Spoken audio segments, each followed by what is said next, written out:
যে আপনার রুমটা আমাকে 2 ঘন্টার জন্য ছেড়ে দিতে হবে। উনি বলেছে ঠিক আছে আমি ছেড়ে দিচ্ছি, আমি মাঠে থাকবো, আপনি 2 ঘন্টাতে ওনাকে রেট চেঞ্জ করতে বলেন। দেন হেলিকপ্টার এখন শ্যুট অবস্থায় থাকবে 15 থেকে 20 মিনিট। এর মধ্যে আপনি আপনার মডেলকে রেডি করে হেলিকপ্টার গ্রাউন্ডে আসবেন, আমরা আপনার স্লটটা ছেড়ে দিব।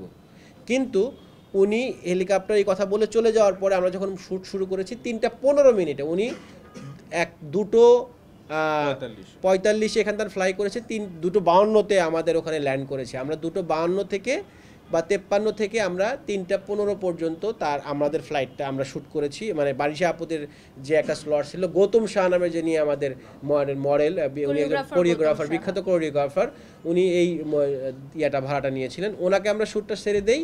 তখন আমার 3টা 15-তে আমি ফোন করি যে আপনি হোটেলের রুম থেকে চলে আসেন আপনার শ্যুট নেওয়ার জন্য। উনি কি করেন, 3টা 47 মিনিটে উনি মডেল নিয়ে আসেন এবং ওনার একটা মডেলই প্রায় 1.5 ঘন্টা সময় শ্যুট করেছে, যার কারণে ওনার বাকি শ্যুটগুলো উনি করতে পারে নাই। তারপরেও যতগুলো শ্যুট ছিল শর্ট করে সবগুলো করেছে। কারণ আপনি জানেন হেলিকপ্টারটা মূলত 5টা সানসেটের আগে এয়ারপোর্টে পৌঁছাতে হবে।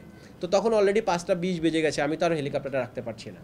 তখন আমাকে পাইলটকে নির্দেশনা দিতে হয়েছে যে আপনি হেলিকপ্টারটা ফ্লাই করেন, আমাদের সানসেটের আগে এয়ারপোর্টে এসে পৌঁছাতে হবে। এটা হচ্ছে সামগ্রিক বিষয় ছিল এখানে। উনি আমার কাছ থেকে যে ফ্যাসিলিটেশনটা নিয়েছেন, ওখানে উনি আমাদের এলিগেশন এনেছেন যে উনি রিসোর্টে ব্যয় করেছেন।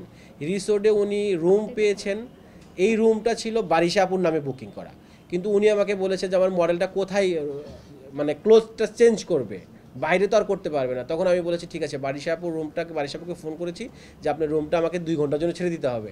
উনি বলেছে ঠিক আছে আমি ছেড়ে দিচ্ছি, আমি মাঠে থাকবো, আপনি 2 ঘন্টাতে ওনাকে রেট চেঞ্জ করতে বলেন। দেন উনি তাকে আমরা রুমটা দিয়েছি।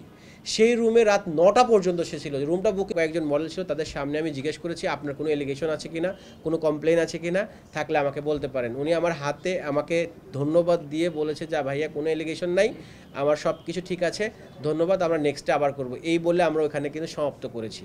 এরপরে উনি যত এলিগেশন এনেছে কোনোটারই আসলে ভিত্তি নাই। ওনার প্রথম সমস্যা ছিল উনি 1 ঘন্টা লেট করে এয়ারপোর্টে ঢুকেছেন, এটা ছিল ওনার সমস্যা, যার কারণে ওনার সময়টা 2 ঘন্টা প্রপারলি সে বলছে যে ইউজ করতে পারেনি। কিন্তু 3টা 15 থেকে 5টা 20 যদি আপনি দেখেন তাহলে কিন্তু সে পুরোটাই কিন্তু সে ব্যবহার করেছে, কিন্তু উনি লেট করে মাঠে এসেছে, এটা ওনার সমস্যা। আমাদের পরবর্তী ক্লায়েন্ট গৌতম সাহা দাদার যিনি মডেল ছিলেন চিত্রনায়িকা বুবলি, তাকে 1.5 ঘন্টা যাবত আমরা অপেক্ষা করেছি শুধু লেট ডেট করার জন্য।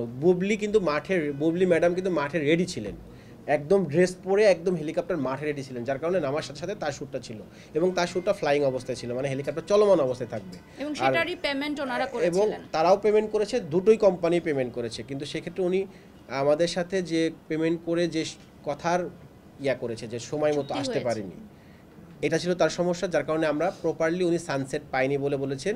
এবং রিসোর্টে উনি 1 টাকার কফির বিলও দেননি, সেটা আমার নামে বকেয়া রেখে আসছে।